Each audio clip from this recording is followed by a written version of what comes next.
Entertainment to the extreme. Depuis 5000 ans, l'homme se pose la question de savoir s'il est seul dans l'univers. Rechercher la vie extraterrestre est un vieux rêve de l'humanité. Dès que l'homme a levé les yeux vers le ciel, Il s'est dit, mais après tout, est-ce qu'on est seul? Alors, si j'avais la réponse, je crois que j'aurais déjà un prix Nobel. C'est une question qui nous passionne tous. Are we alone? Sommes-nous seuls dans cet univers? I saw a flying saucer. de nombreux scientifiques essayent de répondre à cette question fondamentale. À quoi ça sert de chercher la vie? À quoi ça sert? Si on trouvait de la vie, ça changerait tout. Ça veut dire qu'on n'est pas seul dans l'univers.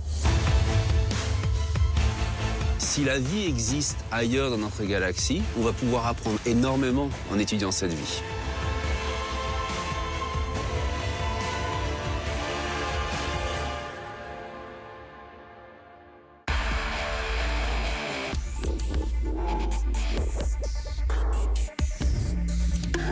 Aliens, soucoupe volante, martiens. Et si pour la première fois dans l'histoire de l'humanité, la découverte d'une vie extraterrestre était confirmée par les scientifiques? Il est probable, peut-être même certain, qu'il y ait de la vie autour d'une autre étoile. On aura enfin l'ultime preuve que la vie peut exister ailleurs dans notre galaxie. Évolution spectaculaire des technologies spatiales. Titan a une atmosphère. Cette atmosphère épaisse contient de la chimie organique très poussée. Les chercheurs ont mis de côté les petits hommes verts, leur préférant la découverte d'une vie microbienne. On a trouvé des environnements qui pourraient être propices au développement de la vie. En un demi-siècle, notre perception des extraterrestres a beaucoup évolué, grâce notamment à la littérature et au cinéma. Il y a toujours eu un aller-retour entre les scientifiques et les écrivains de science-fiction. Pour moi, le top du top des extraterrestres reste Alien.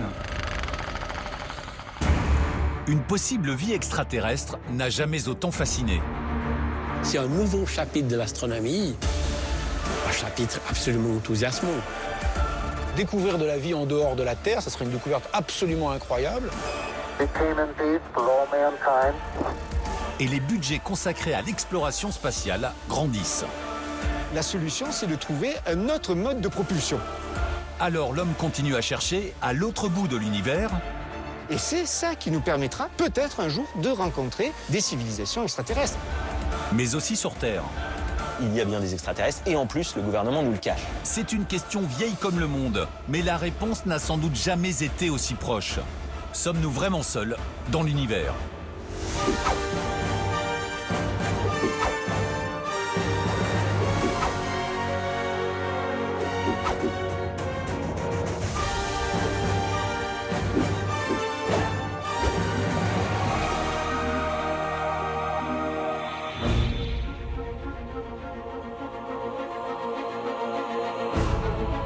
Les objets volants non identifiés, ça existe.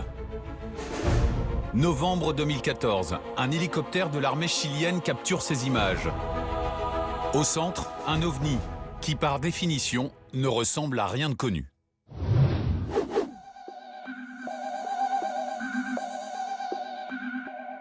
Des scientifiques ont étudié précisément ces images et les récits des témoins. Mais après des mois d'enquête, rien n'a permis de déterminer la nature de cet objet apparu au large des côtes chiliennes.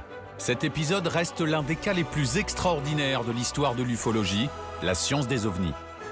Et des histoires comme celle-ci, il en existe des centaines, et depuis plus de 50 ans. En France, Jean-Paul Agut est l'actuel patron du GEPAN, une branche du Centre national d'études spatiales, la NASA française. Il travaille avec la gendarmerie, l'armée, l'aviation civile. Le GEPAN, c'est un peu la police des ovnis. La mission principale, c'est de répondre à l'étrangeté vécue par tout un chacun dans le ciel.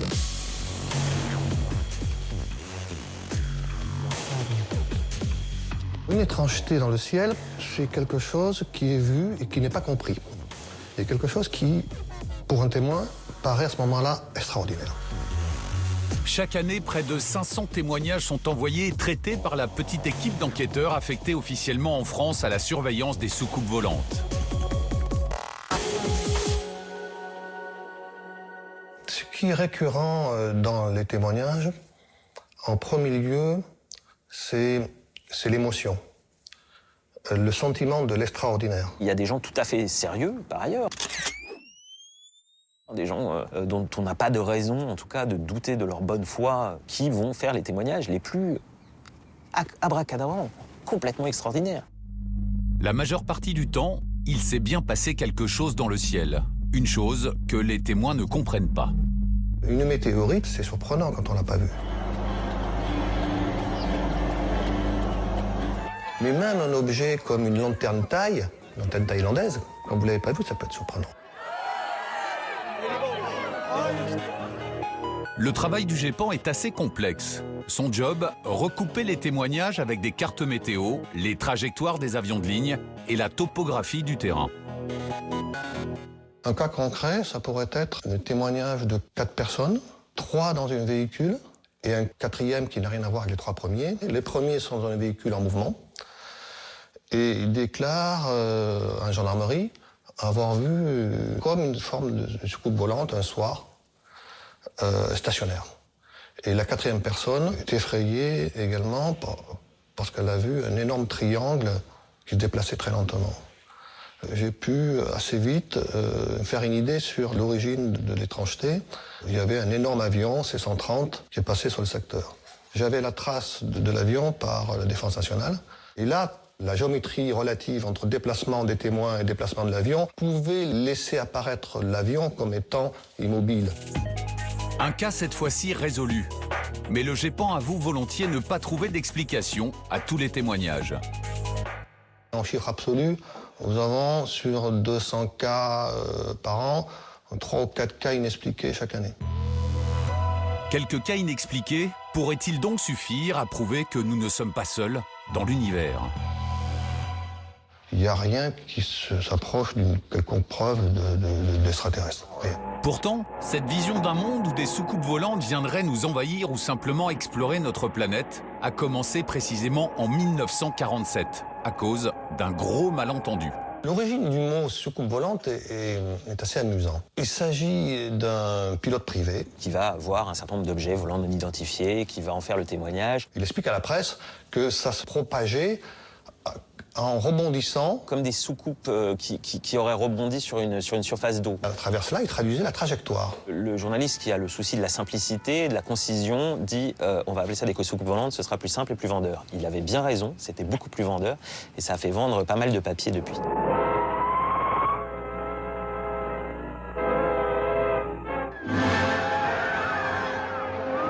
Soucoupe volante, un nom sympa et facile à retenir. Des images insolites, bref, tout ce qu'il faut pour qu'un mythe apparaisse. C'est pas un témoignage isolé. Il va donner lieu à une myriade de témoignages à travers les États-Unis de gens qui commencent à voir des objets dans le ciel. Et au cours de cet été 47, il y a une infinité de témoignages qui vont comme ça foisonner à travers les États-Unis. Wonder what they're watching out there. I tell you, I saw a flying saucer. L'OVNI est donc un produit américain et comme le hamburger ou le coca, il va se vendre partout dans le monde. Dès les années 50, les gouvernements tentent de maîtriser les rumeurs susceptibles de semer la panique dans la population. Pour l'éviter, l'armée américaine invente un nouveau concept. Le debunking. Très rapidement, on a conclu à l'idée qu'il fallait débunker, c'est-à-dire faire en sorte que ces témoignages-là disparaissent ou soient décrédibilisés. En clair, les militaires tentent de ridiculiser les témoins. Ça s'est évidemment complètement retourné contre le gouvernement américain. Les ufologues ont dit, vous voyez, on nous ment, la réalité est ailleurs, la vérité est ailleurs, et donc il y a bien des extraterrestres, et en plus, le gouvernement nous le cache. Sur le net et sur certains réseaux sociaux, non seulement les extraterrestres existent, mais ils ont déjà pris contact avec nos gouvernements. Et bien sûr, on nous le cache. Ok, on y est. Nous avons la preuve d'une vie intelligente extraterrestre ailleurs dans l'univers. Regardez cette photo prise sur Mars par la NASA. C'est un crâne d'alien avec 2 yeux et une bouche. C'est une croyance comme une autre, hein, l'idée qu'on est là, qu'on cache des choses. Il n'y a pas de secret. Nous ne nous cachons rien dans le domaine de la vie extraterrestre comme dans d'autres domaines d'ailleurs.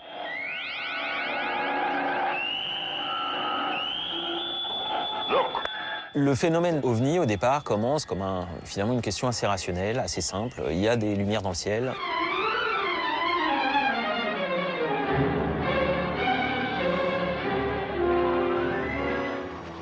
On veut essayer de comprendre que sont ces lumières, avec une explication, la première qui vient à l'esprit d'un bon nombre de personnes. Pourquoi pas des vaisseaux extraterrestres venus d'ailleurs? What's he think he's doing? J'essaye de me mettre à la place de ces extraterrestres qui viendraient nous voir.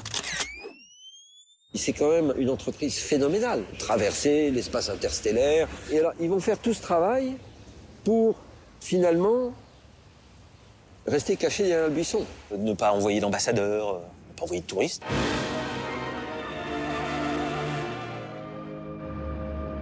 Ne pas prendre contact de façon plus ouverte avec les humains paraît assez inexplicable. Et d'ailleurs, si les extraterrestres devaient débarquer, existe-t-il officiellement une procédure ou un protocole pour les accueillir? Aujourd'hui, soyons clairs, il n'y a aucune procédure juridique, légale, administrative qui intègre le fait d'une agression extraterrestre. De l'arrivée de quelque chose qui serait vivant et d'origine extraterrestre. Pas de procédure ou de centre d'accueil. Finalement, il vaut mieux se tourner vers la science-fiction et voir ce qu'elle propose comme conseil de rencontre avec les petits hommes verts. Pourquoi vert, d'ailleurs?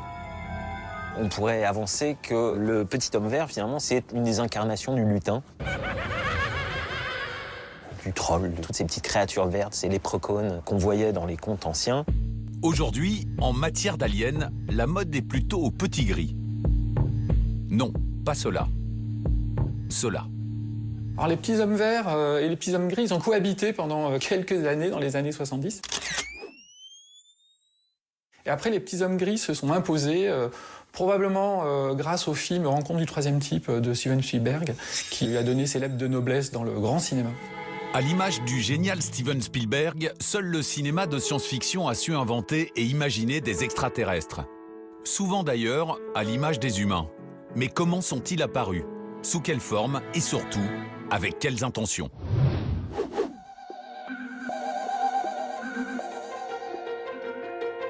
Fabrice Canepa est un grand spécialiste de la représentation des extraterrestres dans la culture pop. Le cinéma de science-fiction va accompagner quasiment dès le début le questionnement sur l'existence éventuelle d'extraterrestres. Ça commence en 1951, donc 4 ans après les premières observations, avec 3 films qui vont vraiment poser les bases de tout ce qui va devenir ce cinéma-là. Le jour où la Terre s'arrêta, La chose venue d'un autre monde. L'homme de la planète X. Ces 3 films sont d'autant plus intéressants que dès le début, ils posent 3 rapports différents à l'extraterrestre.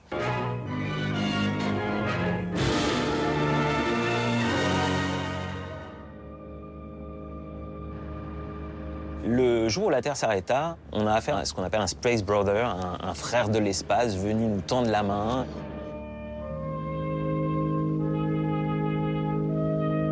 La chose venue d'un autre monde, alors, qui est l'archétype de l'alien hostile, de l'extraterrestre qui vient envahir la Terre, détruire l'humanité.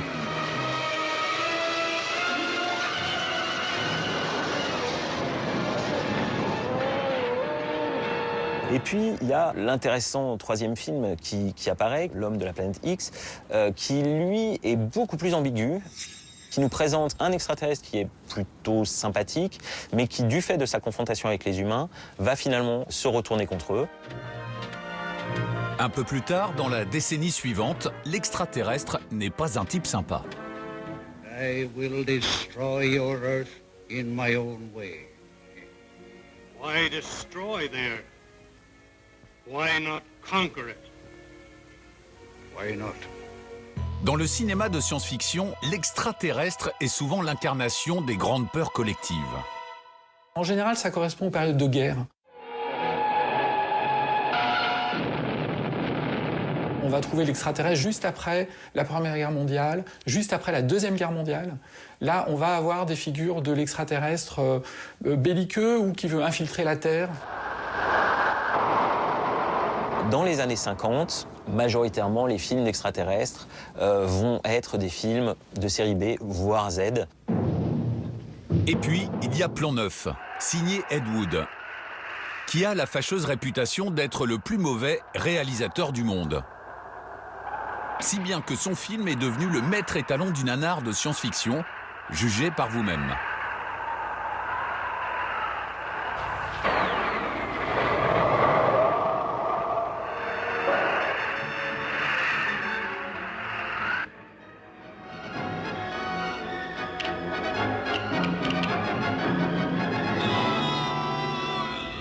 Puis, dans les années 60, l'image de ces extraterrestres foulant rageusement de leurs 12 tentacules le sol américain reflète la peur d'être envahi par l'ennemi soviétique.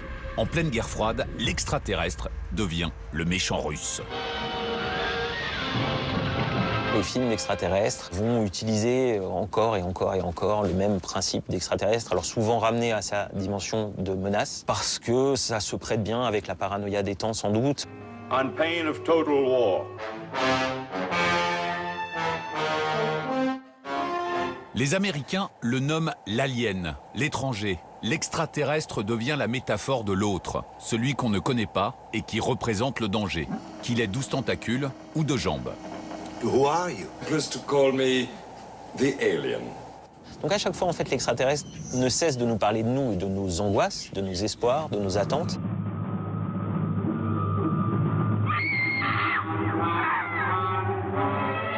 À force de tirer sur la corde de l'alien en pâte à modeler et de mauvais poils, le genre s'épuise. Mais en 1977 sort le film qui va faire basculer la science-fiction dans le grand spectacle populaire. C'est Rencontres du troisième type, signé Steven Spielberg. Spielberg utilise ce film pour communiquer sur les extraterrestres. En réalité, ces extraterrestres-là vont façonner l'image que nous avons encore aujourd'hui des extraterrestres. Le fameux extraterrestre dit de Roswell avec ses grands yeux et sa tête surdimensionnée et son petit corps, etc., il sort tout droit de Rencontre du troisième type. Ce qui est très étonnant dans l'histoire du look des aliens, c'est qu'ils sont quand même essentiellement humanoïdes. C'est quand même assez troublant. Il est extrêmement difficile de pouvoir inventer quelque chose qui n'ait aucun rapport avec l'espèce humaine. Le fait de représenter des extraterrestres sous forme anthropomorphique est pour moi une facilité et aussi un échappatoire. Quelque part, ça nous rassure, et quelque part, ça nous fait peur. Et quand les aliens ne nous ressemblent pas, ils prennent la forme d'animaux, bien de chez nous. On a eu les extraterrestres qui ressemblent à des poulpes, ou des araignées, ou des scorpions. Voilà, enfin, toutes les espèces sont représentées. First men in the moon.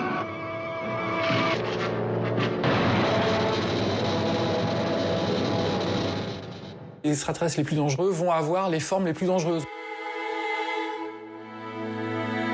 Et les extraterrestres les plus intelligents, ils vont avoir une grosse tête, évidemment.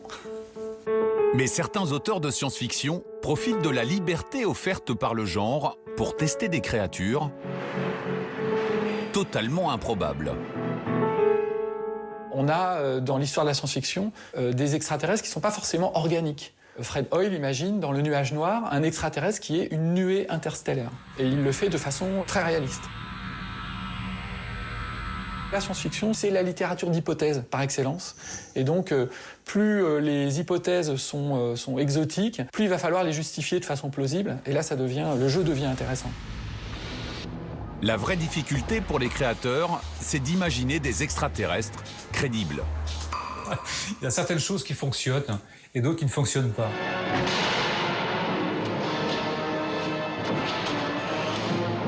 Pour moi, le top du top des perles au niveau des extraterrestres inventés par un cerveau humain reste Alien. Lorsque j'ai vu Alien, je me suis dit, mais qu'est-ce qu'il reste à faire, quoi ? C'était difficile de faire mieux. C'est une créature qui fonctionne, qui est biomécaniquement, qui est plausible, qui s'adapte tout en restant un prédateur, mais un prédateur juste pour survivre tout simplement. Et si les scénaristes de science-fiction, à force d'hypothèses et de spéculations, avaient fini par imaginer des créatures qui existent vraiment à l'autre bout de la galaxie?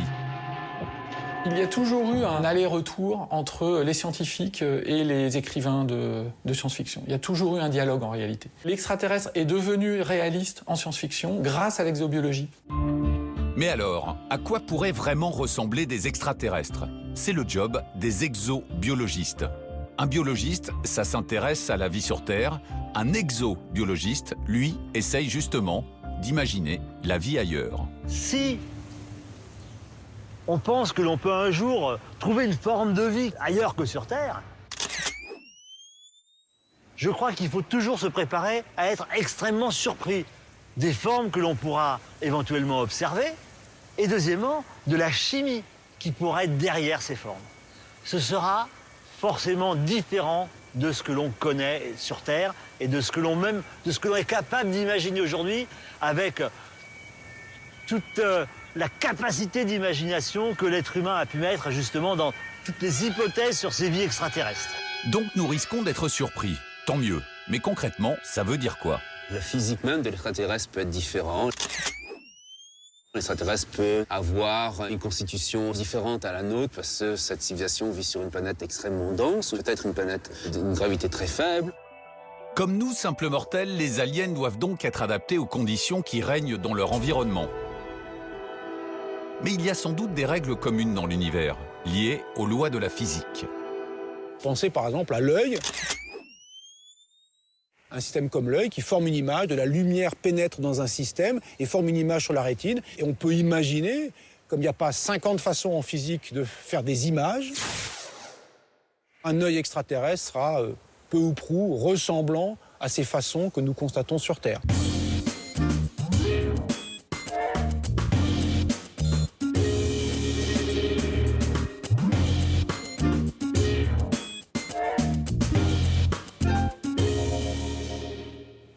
Il pourrait y avoir des écarts, il pourrait y avoir des différences de couleurs, des différences de forme, des différences de fonction, peut-être même des différences de sensibilité à la lumière. Imaginez si nous tournions autour d'un soleil plus rouge, incontestablement, notre œil serait probablement adapté à une lumière plus rouge et commencerait à voir mieux que nous ne le faisons. Donc, il y a des chances que d'éventuels aliens aient des yeux, 2 ou nettement plus. Ça peut être aussi une vision purement faite par infrarouge. Ou ça peut être aussi une vision un peu comme les chauves-souris aussi. Des sens extraterrestres qui pourraient pour moi être crédibles, ce seraient des sens qu'on pourrait rapprocher à d'autres animaux. Les fourmis par exemple, qui ont un mode de communication qui est basé sur des échanges biochimiques, les phéromones. Un extraterrestre pourrait avoir des capteurs et puis des émetteurs basés sur des langages biochimiques. Marc Boulet est sculpteur numérique et paléo-artiste. Il travaille avec des paléontologues pour reconstituer virtuellement les animaux du passé à partir de quelques morceaux de squelettes. Tous les animaux qui nagent ou qui volent sont toujours plus foncés sur le dessus et plus clairs sur le dessous, juste pour des raisons de prédation. En appliquant ce qu'il a appris sur les animaux du passé, Marc a imaginé les animaux du futur de la Terre, dans 50 millions d'années. J'avais vu ce genre de bestioles dans mes rêves. J'insiste bien, ce sont bien des rêves que je fais, ce ne sont pas des cauchemars.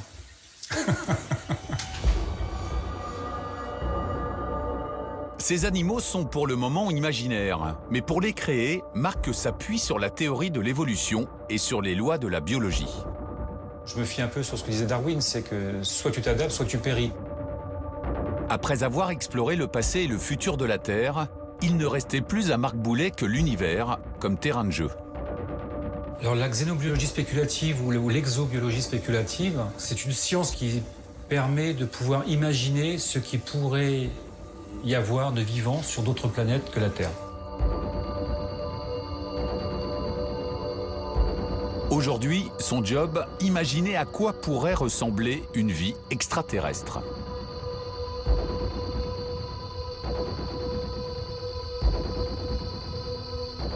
Les premières escales sont des satellites de planètes de notre système solaire sur lesquels nous avons déjà pas mal de données scientifiques qui nous permettent d'imaginer comment pourraient être les océans sous-glaciaires ou comment pourraient être des lacs de méthane, probablement sur ces satellites-là. Donc là, par exemple, nous avons deux créatures. Donc une créature qui ressemble plus à un coquillage terrestre, alors que celui-ci, c'est 3 coquillages. Ce sont des groupes de coquillages qui vivent en symbiose. Celui-ci, par exemple, ce sont d'autres exo-organismes qui vivent donc dans les lacs sous-glaciaires et qui ont un mode de communication basé sur les flashs lumineux. Si un jour, on tombe enfin nez à nez avec des extraterrestres dits intelligents, la toute première mission sera de communiquer avec eux. Et certainement pas en leur demandant leur 06. Alors, par quels moyens? Et surtout, ne serait-ce pas risqué pour l'humanité que d'engager le dialogue?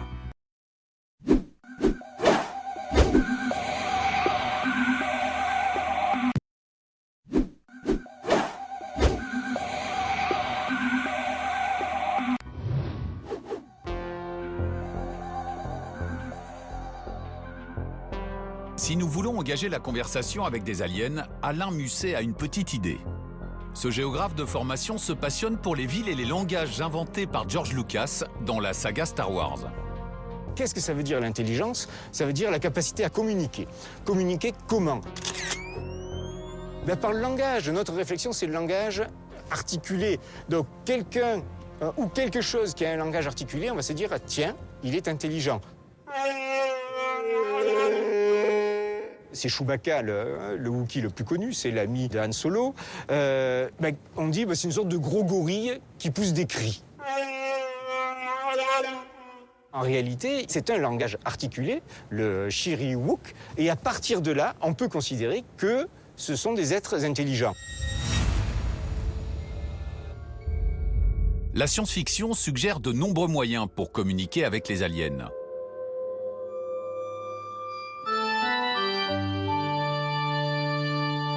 Par exemple, dans le film Rencontre du troisième type de Steven Spielberg, l'échange se fait à partir d'une base musicale de 5 notes qui va être la base du langage qui va se développer entre les extraterrestres et les êtres humains. Jean-Philippe Uzan est cosmologiste, un scientifique qui travaille sur l'évolution de l'univers. Selon lui, pour établir le contact avec des êtres intelligents, il faudra d'abord trouver une base commune de langage ou de signes. Pour moi, il n'y a rien de très différent quand un ethnologue arrive dans une civilisation dont il ne connaît pas la langue. On va lui montrer un objet, on va le nommer, et de petit à petit, en fait, on va créer un langage commun, on va réussir à échanger. On sait que ce qui est le plus universel, c'est les lois de la physique et les propriétés chimiques. Une civilisation extraterrestre intelligente qui chercherait à communiquer avec nous enverrait ce type de signaux, car les mathématiques sont le langage universel. Encore faut-il qu'on ait suffisamment en commun pour se comprendre. Le fait qu'on ait une certaine proximité morphologique va aider dans la communication. Si vous avez des gens qui ont des mains, si vous avez des gens qui ont des jambes, vous savez que vous avez déjà quelque chose en commun et ça peut être une base de communication.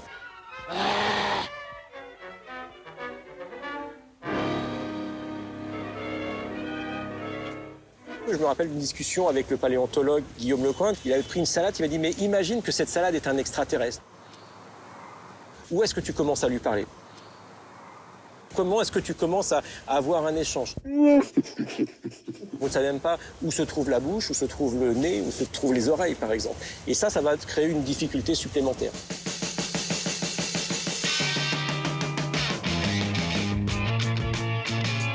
Un message de l'humanité a pourtant déjà été envoyé dans l'espace à destination des extraterrestres.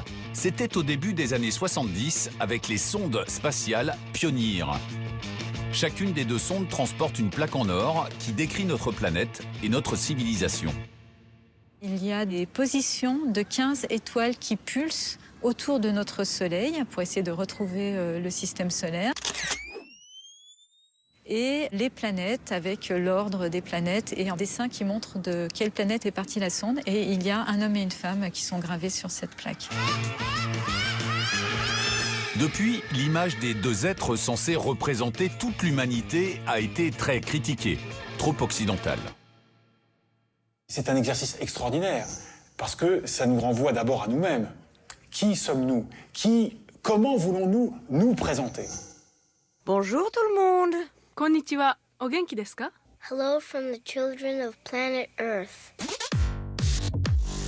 Sur une autre sonde, Voyager 1, envoyée dans l'espace intersidéral en 1977, la NASA a placé un DVD en or, le Golden Record, qui contient un résumé en photo de notre civilisation et un message audio que voici. As the Secretary General of the United Nations, I send greetings on behalf of the people of our planet. Mais aussi des sons de la Terre,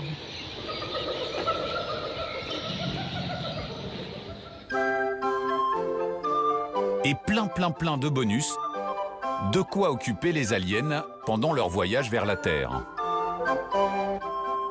Il y a quelques mois, il a été proposé un concours pour créer un nouveau message. Le message retenu était celui d'un autiste et qui était « Vous n'êtes pas seul ». Et je trouve ce message absolument génial. Vous n'êtes pas seul. Les sondes et leurs plaques ont été les premiers objets fabriqués par les humains à quitter notre système solaire. Au bout d'un demi-siècle de voyage, elles sont tout de même à une vingtaine de milliards de kilomètres de la Terre. Cela semble loin, mais si des extraterrestres trouvaient les sondes, leur réponse nous arriverait en à peine 20 heures, car les ondes radio, elles, voyagent à la vitesse de la lumière. Et depuis les années 70, il y a des radiotélescopes qui écoutent le ciel en permanence, au cas où ils nous répondraient. Les programmes de recherche de vie intelligente, ce sont les programmes qui s'appellent SETI, Search for Extraterrestrial Intelligence, donc à la recherche de vie extraterrestre intelligente. Mais la difficulté, c'est qu'avec toutes les étoiles qui explosent, les particules baladeuses, sans compter le vent solaire, l'univers est un espace très bruyant. Alors comment repérer là-dedans un message dont on ignore tout? La langue, le format, la fréquence, bref, un casse-tête. Le signal qu'on cherche, c'est un signal qui a un motif qui est répété et qui est encodé. Ce n'est pas un signal qui est juste cyclique et simple. C'est un signal à l'intérieur duquel une information est encryptée. Un signal mathématique, par exemple, comme la liste des nombres premiers. Le SETI cherche aussi évidemment à capter des signaux qui ne nous seraient pas forcément destinés. Ce ne sera pas un signal qui nous dira « et on est là », ce sera un signal plutôt qui contiendra de l'information comme des données transmises d'une base lunaire à une planète extraterrestre. Aujourd'hui, avec le radiotélescope de Green Bank en Virginie occidentale, on va être capable de recevoir des signaux qui seraient dans un des mondes des 1000 étoiles les plus proches de notre Soleil. Ce radiotélescope pourrait repérer un avion de ligne à 50 années-lumière, soit 500 000 milliards de kilomètres. La France aussi possède un centre de radioastronomie, au cœur de la Sologne. On y analyse les ondes radio venues des étoiles et les données servent également à faire de la détection de recherche de vie extraterrestre intelligente. Nous sommes ici à la station de radioastronomie de Nançay. L'unique observatoire radio basse fréquence en France est l'un des plus importants en Europe.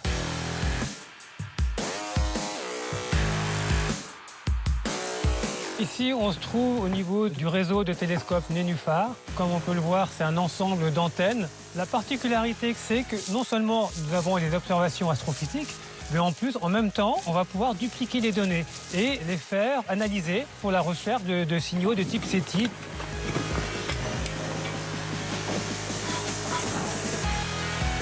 Un signal de type SETI, ce serait une preuve de l'existence d'une vie en dehors de notre système solaire. Par exemple, ici, on peut voir un petit signal, ça c'est un parasite. Si on avait une civilisation qui chercherait à communiquer, on verrait ça de façon répétitive, peut-être dans une direction précise, on pourrait se poser un certain nombre de questions. Il y a eu dans les années 70-80 un fameux signal qui avait été détecté par une antenne américaine qui avait vu un signal intense pendant 72 secondes. Ce signal n'a jamais trouvé d'explication d'origine astrophysique. À part ces 72 mystérieuses secondes jamais répétées, le ciel est muet. Mais ça ne veut pas dire que le ciel est vide. On ne peut pas dire qu'il n'y a pas de vie extraterrestre dans notre galaxie parce qu'on n'a pas encore détecté de signaux extraterrestres. C'est comme prendre un verre, aller au milieu de l'océan prendre de l'eau de l'océan et regarder si on voit un poisson.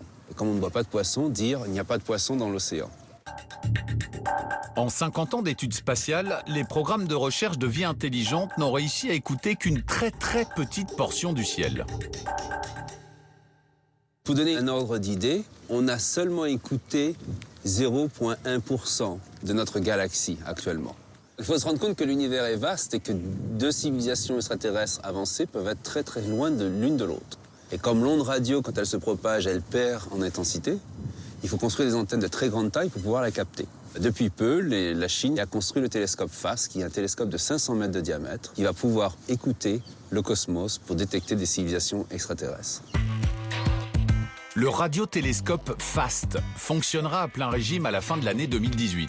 Il est installé dans un gigantesque gouffre au milieu d'une montagne, bien à l'abri des perturbations radio humaines.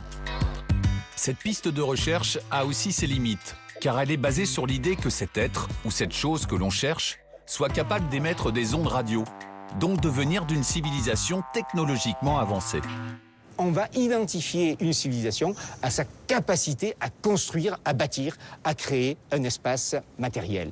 Mais ce n'est pas que ça. La civilisation peut être autre chose. Les ethnies qui vivent en Amazonie ne construisent pas de grandes cités, elles vivent de manière complètement différente. Et ces civilisations nomades, on ne pourrait pas les détecter avec un système comme le SETI. SETI est en réalité biaisé. Il est possible qu'il y ait de l'intelligence sans de la technologie. Une civilisation intelligente qui vit en harmonie avec sa planète, qui n'a pas besoin de modifier son environnement, et dans ces cas-là, qui est non détectable par la recherche SETI. Cette recherche de vie extraterrestre intelligente ne se limite pas à écouter l'espace. Les scientifiques envoient des messages dans le vaste ciel. Mais encore faut-il savoir où viser. C'est le vénérable télescope Arecibo qui a été utilisé en 1974 pour envoyer le premier message radio vers l'infini et au-delà. Un énorme instrument posé dans le cratère d'un volcan sur l'île de Porto Rico. Le message a été envoyé vers un amas de galaxies situé à 22 000 années-lumière de la Terre, soit une distance de 22 000 fois 10 000 milliards de kilomètres, bref, très loin, au-delà de l'imaginaire. Si il est perçu et qu'on nous renvoie une réponse, on la recevra du coup ici dans 44 000 ans. Donc le problème de la communication avec une autre forme de vie intelligente pouvant communiquer, c'est surtout un problème de taille et de grandeur de l'univers. Imaginez un téléphone où vous téléphonez et un siècle après seulement la personne répond. C'est un dialogue un peu difficile.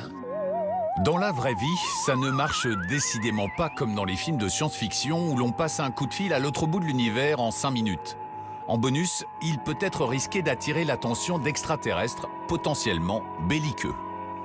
Alors, une question très intéressante qui est apparue ces dernières années, grâce au développement de nos moyens de communication et au fait que nous sommes en train de communiquer, que nous voulions ou non, des informations à d'éventuels extraterrestres, c'est « mais est-ce que ce n'est pas dangereux pour nous ?» Il y a des personnages, y compris des personnages éminents, comme le regretté Stephen Hawking, qui disent « ah non, il faut surtout rester discret, secret même ». Je ne suis pas en accord avec Stephen Hawking, simplement parce que je pense que notre civilisation est déjà extrêmement bruyante dans le cosmos. Peut-être est-il déjà trop tard pour se poser cette question. De toute façon, ils nous trouveront eux parce qu'on est en train de faire des émissions télé, de faire de la radio et d'avoir des avions de ligne. Ces ondes radio se propagent. C'est comme une bulle qui s'étend progressivement autour de la Terre. Donc toute civilisation extraterrestre qui est placée à moins de 80 années-lumière de nous a reçu ce signal. Et si ça se trouve, il y a déjà une armada de vaisseaux aliens en route vers la Terre. Alors autre question, saura-t-on faire la paix ou devrons-nous nous défendre? En gros, il peut nous attendre ce qui est arrivé aux Aztèques avec l'arrivée des Espagnols. On se croit les plus puissants et puis arrive quelqu'un de supérieur et là, ça fait mal, évidemment, par où ça passe. Attaquons-nous maintenant à la grande question. Si des extraterrestres intelligents existent, pourquoi ne sont-ils pas encore venus nous rendre visite? C'est exactement la question que s'est posée le grand physicien Enrico Fermi un jour de 1958. On appelle cela le paradoxe de Fermi. Une réponse possible, c'est il n'existe pas de vie en dehors de la Terre. Mais il y a aussi beaucoup d'autres réponses. Par exemple, ces extraterrestres n'ont pas envie de voyager. Par exemple, ces extraterrestres ont bien existé, mais leur civilisation s'est effondrée. Par exemple, ces extraterrestres existent, mais ils ne viennent pas nous visiter. Et il y a comme ça des dizaines et des dizaines de réponses possibles. Bon, moi, j'ai la réponse au paradoxe de Fermi. C'est tout simplement de dire qu'en effet, la vie est très abondante dans la galaxie, mais la colonisation interstellaire, elle est extrêmement difficile, parce que si on essaie de mettre des ordres de grandeur, qu'est-ce qu'il faut comme énergie pour aller d'une étoile à l'autre? On prend toutes les ressources de la planète pendant 2 ou 3 000 ans, et on arrive à envoyer un dé à coudre sur l'étoile d'à côté. Selon des économistes, pour aller explorer d'autres planètes lointaines, il faudrait plus d'énergie que toute la planète Terre ne pourrait en fournir. Car l'univers, c'est grand, très grand. Alors aura-t-on une chance de trouver de la vie primitive dans l'espace intersidéral? Et d'ailleurs, c'est quoi la vie primitive? Peut-on en trouver partout dans l'univers?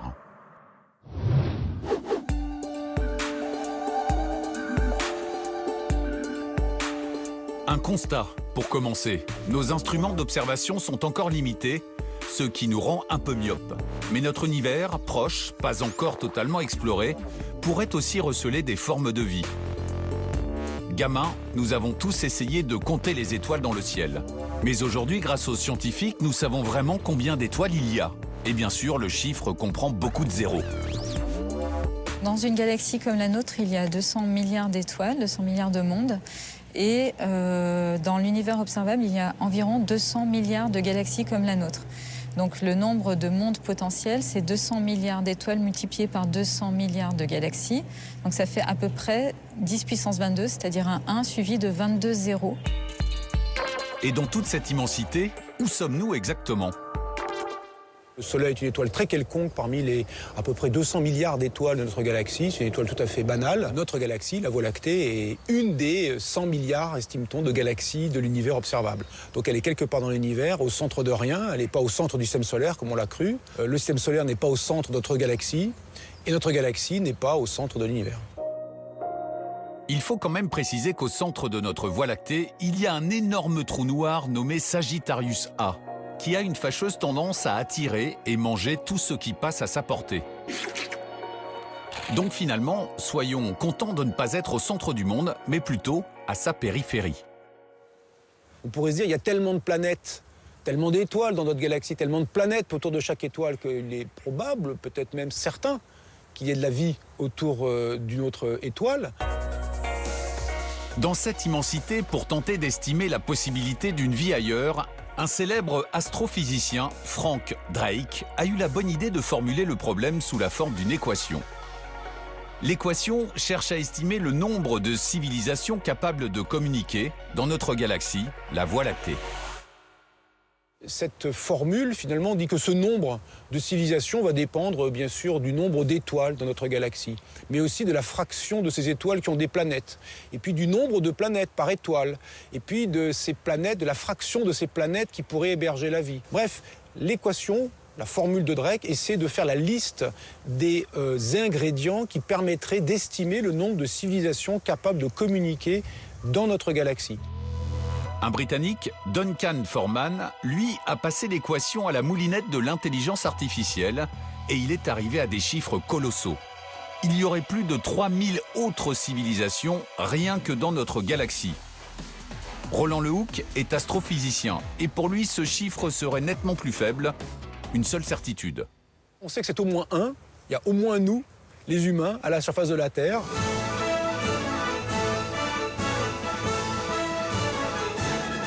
Il y a bien longtemps, dans une lointaine galaxie appelée la Voie lactée, naissait une petite planète bleue, la Terre. Il y a 4,5 milliards d'années, des bactéries sont apparues dans les océans qui recouvraient toute la planète. Dans l'eau apparaissent des éléments organiques constitutifs de la première brique de la vie. C'est le début de notre histoire. Une histoire peut-être banale ou totalement unique dans l'univers. Abderrazak El-Albani connaît bien l'histoire de notre planète bleue. Si vous voyez des ratures dans les manuels de géologie, c'est de sa faute. Il y a quelques années, il a découvert des fossiles qui ont chamboulé le calendrier de l'apparition de la vie sur Terre. La vie est apparue sur Terre il y a environ 3,8 milliards d'années et elle va s'éteindre. Pourquoi? Parce qu'on a une baisse d'oxygène et du coup, une extinction pratiquement massive, totale, et cela va durer 1 milliard d'années. Sur Terre, au début, il y avait de la vie, puis cette vie a pratiquement disparu pendant 1 milliard d'années. La même chose s'est produite bien plus tard, avec la grosse météorite qui décimera les dinosaures. Mais rassurez-vous, l'histoire n'est pas finie. La preuve, nous sommes vivants. Les conditions changent, l'oxygène revient, la vie réapparaît, et pendant tout le reste, jusqu'à nous, on va passer par une histoire et des crises. Malgré les changements et les crises, la vie ne s'éteint pas facilement. Elle trouve toujours un chemin pour renaître, au moins sur notre planète. Le fait que cette vie terrestre a cette capacité d'adaptation, et surtout cette capacité de s'accrocher, de se développer dès que les conditions sont là, nous rend tout à fait optimistes par rapport à une possibilité probable d'en trouver ailleurs. Il est facile d'imaginer d'autres formes de vie, parce que notre imagination est plutôt débordante. Et en même temps, la grande question, c'est mais qu'est-ce que le vivant? En gros, chacun a sa définition de la vie. Bon, on est mal parti là. Quand on est petit, on grandit, et quand on est vieux, on grossit. Voilà, c'est ça la vie. C'est-à-dire? La première des manifestations de la vie, c'est cette capacité à faire plus de soi-même par soi-même. Donc la grande caractéristique de la vie, c'est qu'elle grandit, qu'elle se reproduit. Mais comment? Avant tout, c'est une petite usine chimique qui se protège par une enveloppe de son environnement, qui est capable d'échanger de l'énergie, mais qui plus est capable de transférer aux générations suivantes, à ses descendants, la manière de fonctionner. C'est le code génétique. Ça nous dit tout de suite que le brin d'ADN doit pouvoir survivre. Si on veut que la vie continue d'exister, il faut que la température ne soit pas trop élevée, parce qu'autrement elle se casse, cette chaîne, ou alors que la température ne doit pas être trop basse, parce qu'à ce moment-là, la chimie se ralentit trop. Et donc, c'est pour ça que les astronomes sont particulièrement intéressés à chercher des planètes où il y a de l'eau liquide. André Bracq est astrobiologiste. Depuis presque un demi-siècle, il étudie l'origine de la vie sur Terre et dans l'univers. En gros, partout. La chimie reproductible, c'est ce qu'on apprend aux étudiants. Donc, comme une recette de cuisine, si vous répétez la recette exactement dans les mêmes termes, vous êtes sûr de réussir. Alors, pour faire apparaître de la vie, regardons cette recette de plus près. Le chef Viso nous propose de cuisiner un schnops à la royale.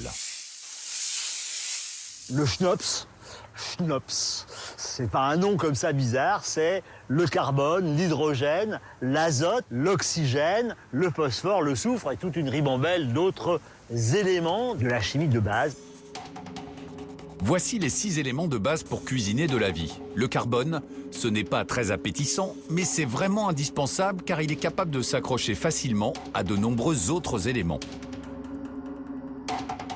Le carbone, qui a démarré la vie sur Terre, a des propriétés particulières qui sont liées au fait qu'il a 4 bras. Donc c'est un peu comme des pièces de Lego, qui auraient 4 faces sur lesquelles on peut construire des structures de plus en plus complexes. Et donc c'est cette qualité qui, associée à l'eau, ont donné à ce couple des vertus particulières et donc qui ont permis le démarrage de la vie sur Terre. On n'imagine pas la vie sans carbone.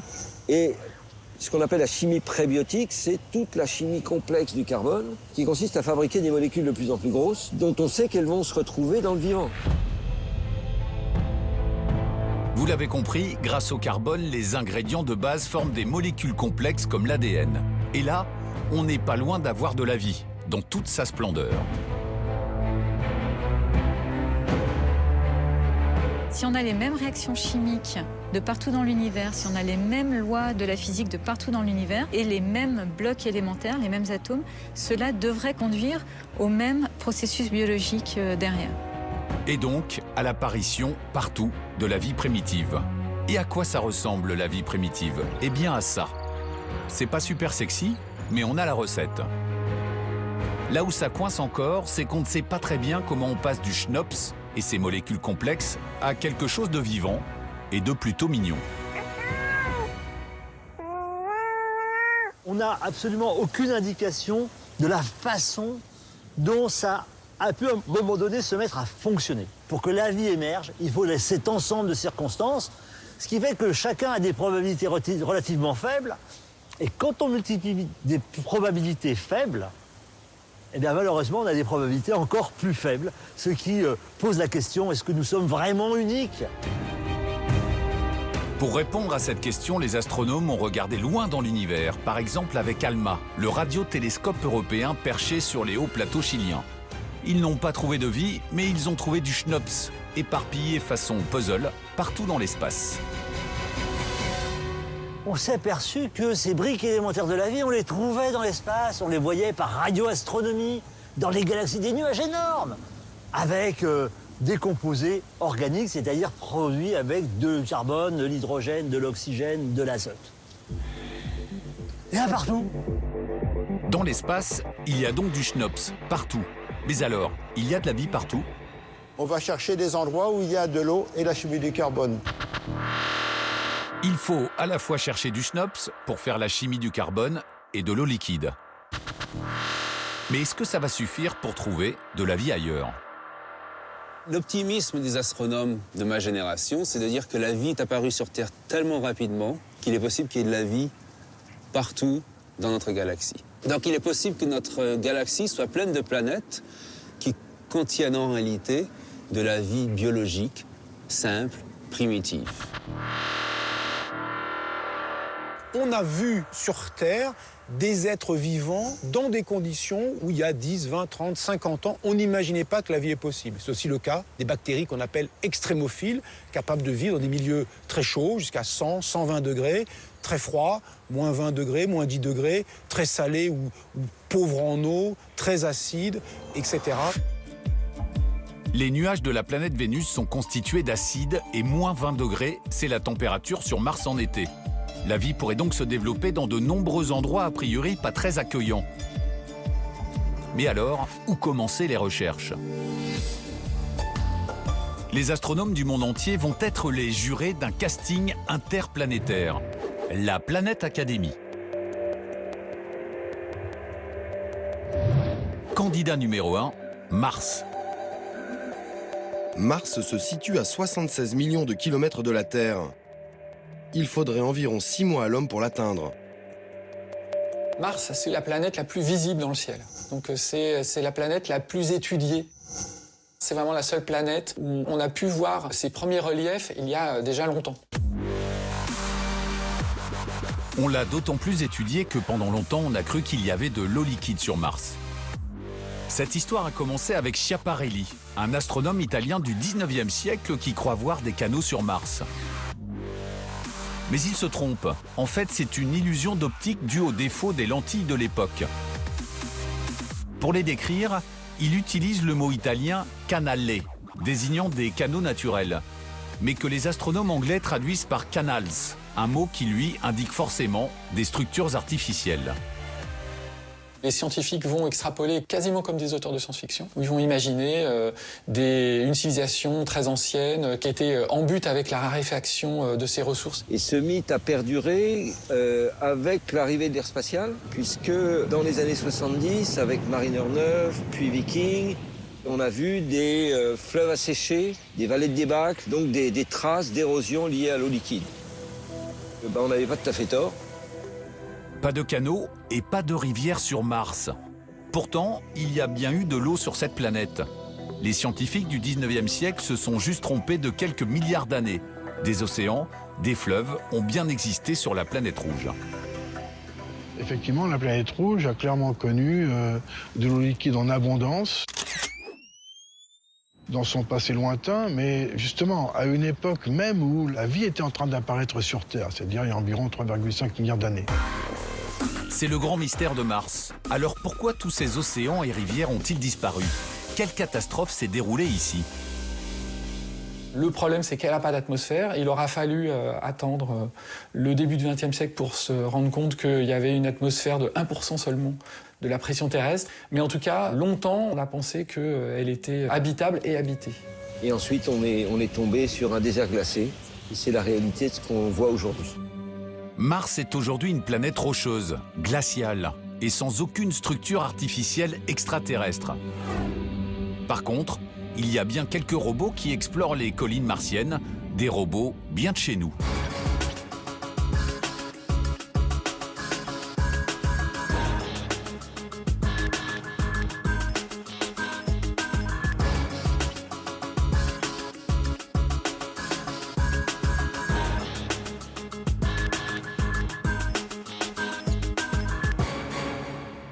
Sur Mars, il y avait 3 rovers qui tournaient. Il y en a un qui est en panne, donc Spirit ne fonctionne plus.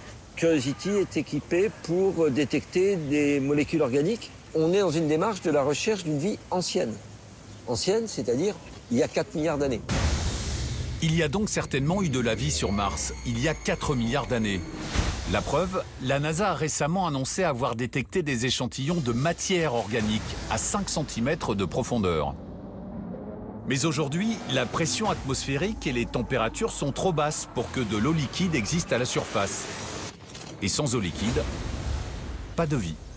Alors, on n'a pas encore trouvé la vie sur Mars, bien évidemment. La principale raison de cela, eh bien, c'est qu'on n'a jamais pu jusqu'à présent chercher en profondeur. En profondeur, ça veut dire seulement quelques mètres. Donc, le meilleur moyen pour avoir des chances de trouver la vie, c'est de creuser. Et ça, aux joies, on va bientôt pouvoir faire. C'est une mission très ambitieuse avec une plateforme qui va se poser à la surface de Mars et qui va permettre à un rover de descendre de la plateforme et d'aller se promener sur Mars avec une foreuse.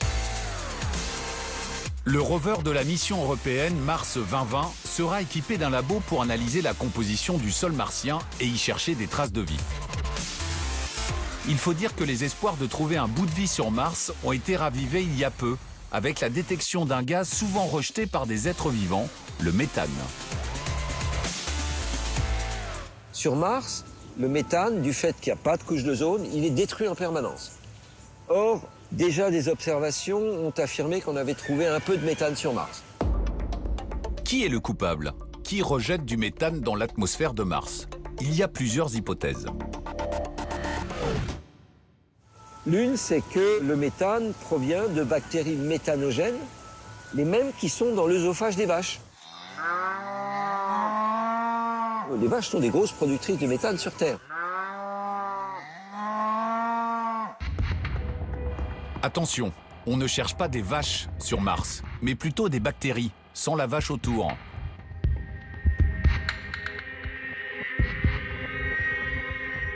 Pour savoir d'où vient ce méthane, l'Europe lance cette année un satellite en orbite autour de Mars, le Mars Trace Gas Orbiter.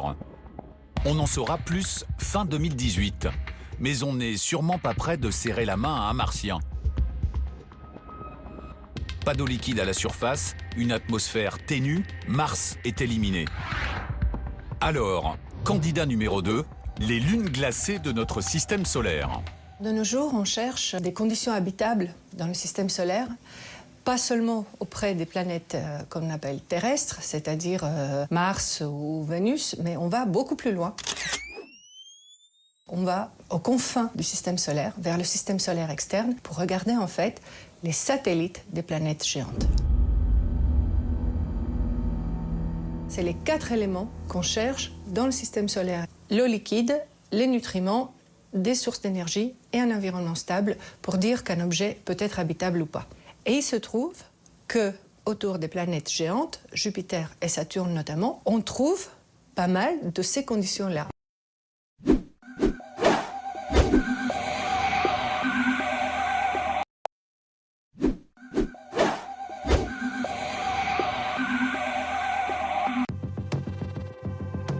Lancée en 1997 par la NASA, la mission Cassini-Huygens a survolé Saturne et ses satellites. Et les scientifiques ont eu une bonne surprise, ils y ont trouvé de l'eau. Ces satellites glacés dans le système solaire externe sont en fait une catégorie d'objets assez communs. On les appelle les water worlds, les mondes à eau. Après Mars, notre cible est Europe. Europe est une lune de Jupiter. Jupiter se situe à 624 millions de kilomètres de la Terre. Il faudrait à l'homme environ 5 ans pour l'atteindre. Et on sait que Europe est couverte de glace, donc il y a une carapace de glace, et sous la carapace de glace, il y a un océan d'eau salée. Un océan d'eau salée, comme chez nous. Mais ne rêvez pas d'aller vous baigner dans l'océan d'Europe. Nos sondes mettent 5 ans pour y arriver, et puis vous y seriez bien seul. Rien ne dit encore qu'il y a de la vie. Donc là, nous avons l'eau, mais nous ne savons pas s'il y a de la chimie du carbone. On n'a pas encore trouvé de vie microbiologique dans notre système solaire, mais on a trouvé des environnements qui pourraient être propices au développement de la vie. L'eau liquide, c'était déjà une première grosse surprise, car on pensait en trouver uniquement à proximité d'une étoile, de sa chaleur et de son énergie. Or, Europe est située à 800 millions de kilomètres du Soleil. Mais les découvertes de la mission Cassini ont complètement chamboulé cette idée. Athéna Koustenis a participé dès le début à cette mission d'exploration. Athéna est planétologue. Un planétologue, en fait, c'est un scientifique qui a la chance de se déplacer dans le système solaire en restant en fait sur Terre. Pour ma part, je voyageais avec Cassini-Huygens jusqu'à Titan, jusqu'à Encelade. Titan et Encelade sont des lunes de Saturne. Saturne est situé à 1350 millions de kilomètres de la Terre. Il faudrait à l'homme environ 11 ans pour l'atteindre. Encelade, par exemple, c'est un objet assez fantasmagorique parce que quand on est passé à côté, on a vu qu'il y avait des geysers qui émanaient du pôle sud où il y a des énormes canyons tout bleus qu'on appelle les griffes du tigre. Ce sont des geysers, des panaches qui s'étalent sur 400 km dans l'espace. Athéna et ses collègues ne s'attendaient pas à trouver des geysers sur ce qu'ils pensaient être un gros tas de cailloux. N'écoutant que sa curiosité de scientifique, Athéna a courageusement décidé d'aller voir de plus près ces geysers. On ne s'est pas encore posé sur Encelade, mais on a traversé, on a plongé à travers les geysers à 25 km seulement de la surface. Vous avez une chimie organique extrêmement développée, donc vous avez vos nutriments. Des geysers, ça prouve la présence d'eau, mais surtout que la planète est active, vivante. Et ça, c'était une autre grosse surprise pour Athéna et ses collègues. Ils pensent que l'énorme masse de Saturne provoque des effets de marée qui tordent sa Lune. Ces forces gravitationnelles permettent à ce gros caillou d'avoir un noyau en fusion, comme la Terre. Au fond des océans, on a des sources hydrothermales. Ça veut dire qu'on a aussi une chimie organique. Autant dire, on a toutes les conditions nécessaires dont on a besoin pour dire que Encelade est un objet habitable. Alors, va-t-on pouvoir aller à la rencontre d'éventuels extraterrestres sur Encelade? Pour l'avenir de l'humanité, moi je conseillerais plutôt Titan. Ok, candidat suivant, un géant nommé Titan. On a Titan. Titan est une lune de Saturne. Rien de ce qu'on avait modélisé, rien de ce qu'on avait prédit n'était à la hauteur des surprises, à la hauteur des choses magnifiques qu'on a trouvées sur Titan. Au niveau de la surface, quand on a vu les dunes, les lacs, les montagnes, surtout les lacs asséchés et les canaux, ça c'était quelque chose que jamais personne n'avait imaginé. Et en sous-sol aussi, les surprises furent titanesques. À l'intérieur, sous la surface, on a un océan d'eau liquide aussi sur Titan. Sauf que l'eau liquide se trouve prise en piège entre deux couches de glace. Vous avez une couche de glace, c'est la croûte, ensuite vous avez l'eau liquide et ensuite vous avez encore une couche de glace avant d'atteindre le corps du satellite. La NASA a prévu d'envoyer dans l'océan de Titan un sous-marin pour faire des prélèvements. Il se déplacerait à la vitesse d'1 mètre par seconde et enverrait ses résultats vers la Terre grâce à une remontée quotidienne en surface. Mais quels autres atouts a donc Titan pour accueillir la vie extraterrestre? Titan a une atmosphère. Et cette atmosphère épaisse, en fait, contient de la chimie organique très poussée, très développée. Les découvertes de la mission Cassini ont changé la manière de voir les petites planètes et les lunes. Titan, Europe, Ganymède et Encelade sont les nouvelles pistes pour trouver de la vie dans l'univers. Alors allons voir encore un peu plus loin, dans notre galaxie. Candidat numéro 3, les exoplanètes. Une exoplanète, c'est une planète qui tourne autour d'une autre étoile que notre Soleil. C'est Michel Mayor qui a découvert la toute première en 1995, et là aussi, c'est une révolution. Cette exoplanète s'appelle 51 Pégase b. Elle est située à 51 années-lumière de la Terre, et l'homme n'est pas prêt d'y poser le pied.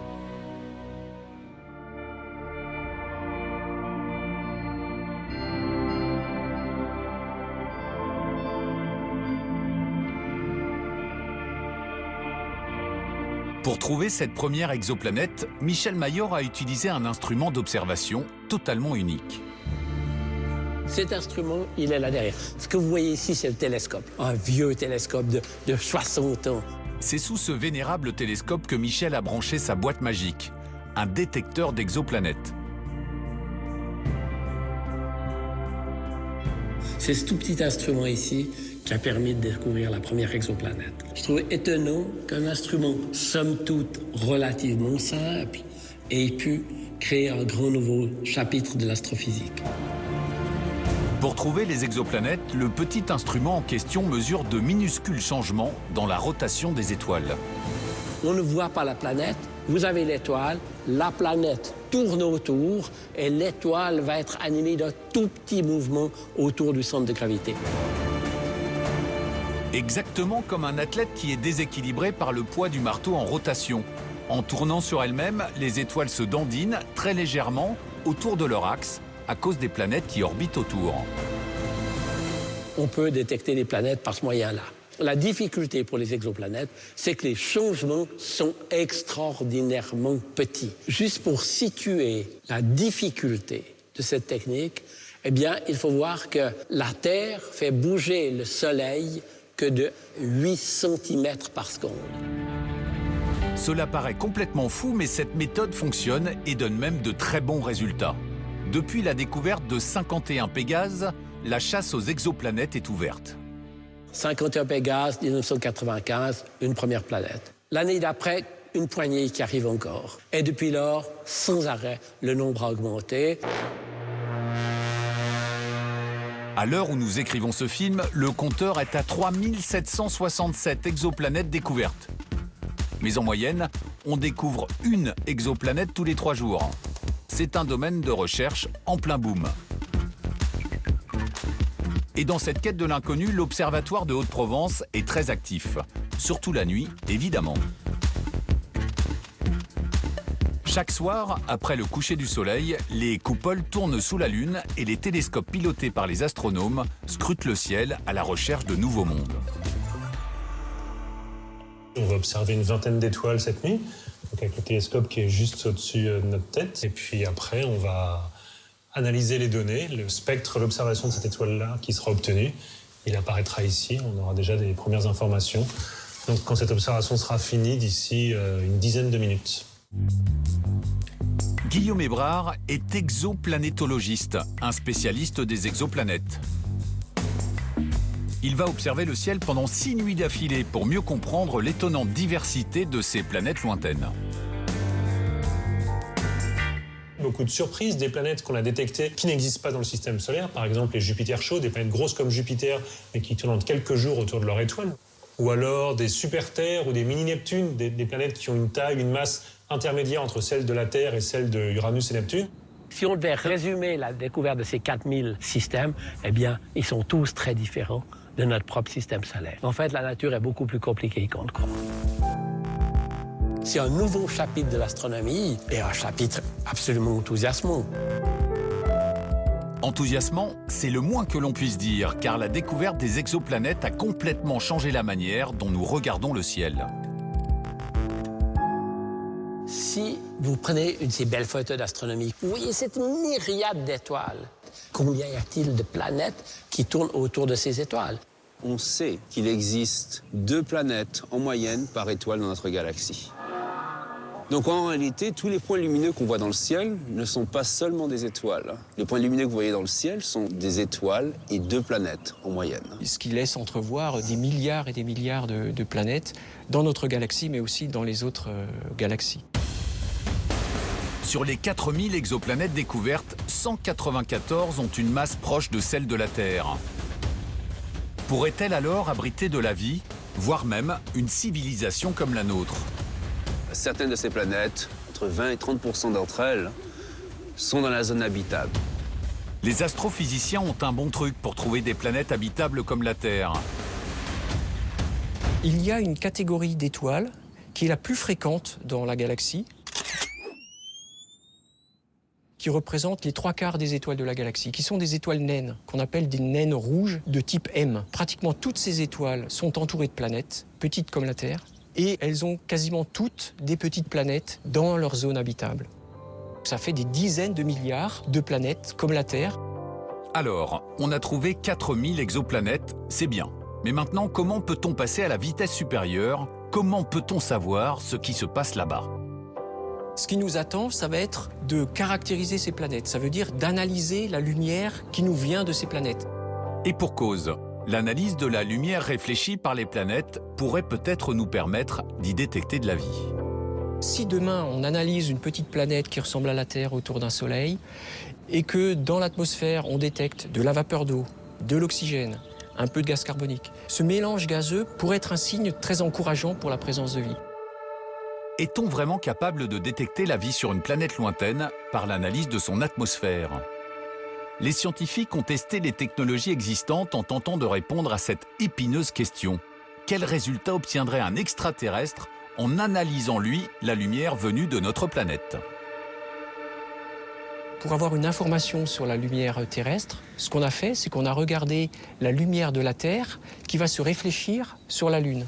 Lorsque vous observez le croissant de lune le soir, si vous regardez bien, vous pouvez voir le reste du globe lunaire qui a une faible lumière. Et cette faible lumière, en fait, elle provient de la Terre. Et donc, si on analyse cette lumière de la Lune, qui provient de la Terre, eh bien, on va avoir une information sur la composition chimique de l'atmosphère terrestre.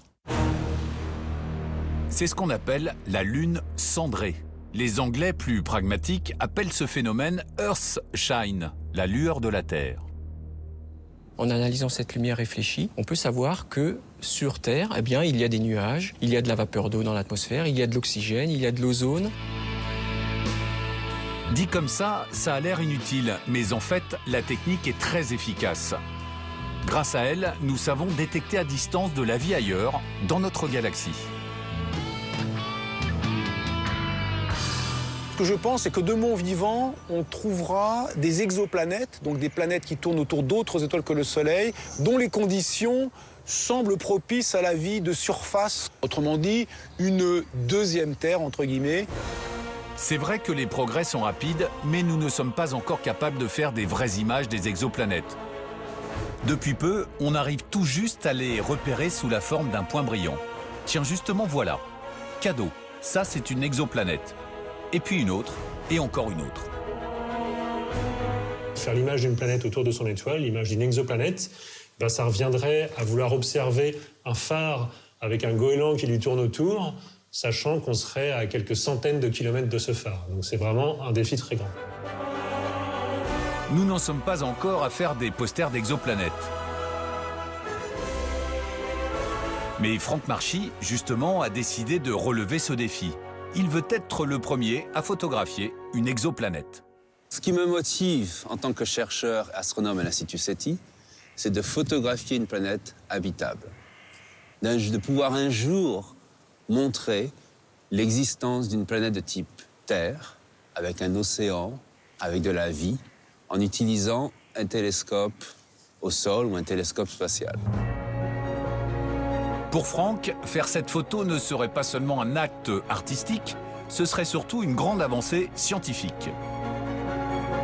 Dans 10, 15 ans, on va pouvoir photographier une planète comme la Terre, on va pouvoir détecter de la vie. Et cette image sera une image qui nous donnera enfin une réponse à cette grande question qu'on se pose depuis des années et des millénaires. On aura enfin l'ultime preuve que la vie peut exister ailleurs dans notre galaxie. Et pour y parvenir, Franck a ciblé sa recherche vers un système solaire très particulier. Pour ma recherche, je m'intéresse particulièrement au groupe Alpha du Centaure. Je m'intéresse à ce système-là parce que c'est un système qui est proche de nous. Il est seulement à 4,2 années-lumière de nous. Comme ce groupe d'étoiles est proche de nous, s'il y a des planètes autour, il est plus facile de photographier ces planètes. À ce point du film, il est temps de faire un résumé. La vie primitive, les bactéries, tout ça existe sûrement quelque part dans l'univers, peut-être même pas très loin de chez nous, mais les sondes et autres véhicules spatiaux n'ont pour le moment rien trouvé. La vie intelligente existe peut-être ailleurs, mais on n'a encore jamais croisé d'aliens. Et s'il y en a, ils habitent sûrement très loin de notre joli coin de galaxie. Donc, pour avoir des nouvelles de nos éventuels voisins, il va falloir faire décoller les fusées et aller explorer nous-mêmes l'infini et au-delà. L'Europe se prépare à établir vers 2025 un petit village-étape sur la Lune. Il pourrait servir à se préparer au très long séjour dans l'espace nécessaire à la conquête des étoiles. Depuis quelques années, le secteur privé est venu titiller la NASA et les autres grandes institutions. Elon Musk, un milliardaire sud-africain, mi-mégalo, mi-visionnaire, a par exemple déjà garé son cabriolet spatial rouge en orbite autour de la Terre.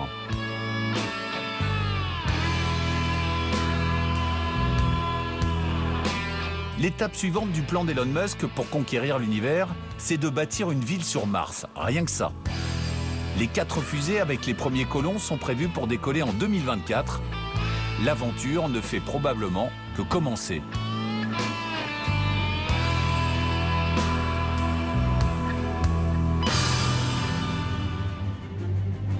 Le problème actuel, c'est que nos fusées sont encore des gros pétards. On allume la mèche et ça décolle. Et depuis les missions Apollo dans les années 60 et 70, il y a eu peu de progrès.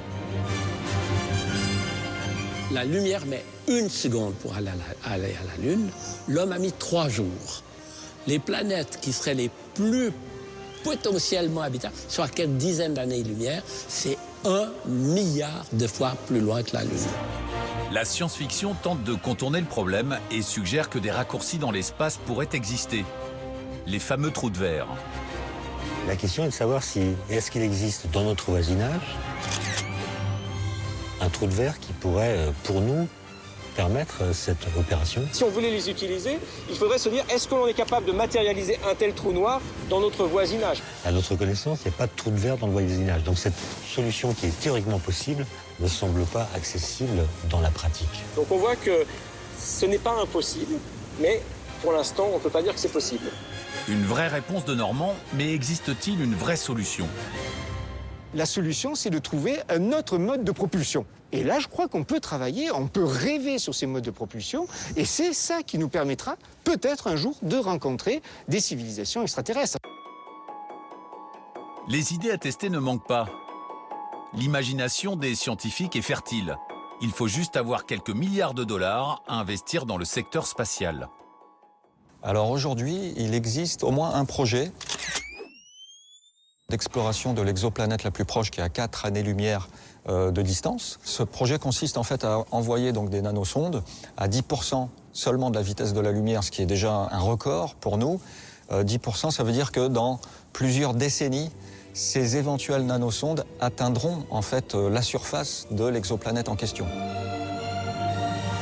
Cette technologie étonnante a été imaginée dans les années 70. L'idée, c'est de tirer au laser sur des milliers de mini-sondes d'à peine 1 gramme. Le laser les pousse à une grande vitesse, comme un gros ventilateur pousserait des bateaux à voile. Ces sondes atteindront Proxima b, la plus proche exoplanète connue, en moins de 40 ans. Le milliardaire russe Yuri Milner et son copain Mark Zuckerberg, le patron de Facebook, ont mis plusieurs centaines de millions de dollars dans la fondation Breakthrough, qui finance ce projet. Ils veulent répondre le plus rapidement possible à la question « Sommes-nous vraiment seuls dans l'univers ?» Seule réponse possible pour l'instant, certainement pas, mais soyons patients.